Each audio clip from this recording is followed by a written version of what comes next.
जय।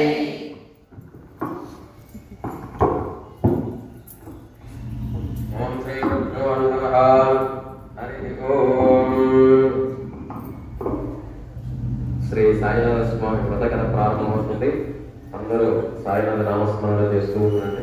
ఎవరు కూడా మాట్లాడగలమా? ఓం గురుర్బంధుర్బంధుర్ గురుశ్చాక్షో గురు పితా మాతా సర్వేషాం జ్ఞానానాం వర్ధనాం. తొలి యొక్క సంవత్సరం ఏ దినాన కనుక పౌరుడు చూచి ఆదరించి అచ్చటి సత్యను సాధురత్వ సమర్థ సద్గురు వరిరాజ పరమ అంత మెరుగైన ప్రశ్నింపగా వారు శ్రీకృష్ణుడు నిర్ణారమైన లోకన శ్రేయ కాలమునందు జ్ఞానములకు ఎందరో తమవేదికలను కలికాలనందు చాలు దక్షిణ సద్గురు ప్రజాలకు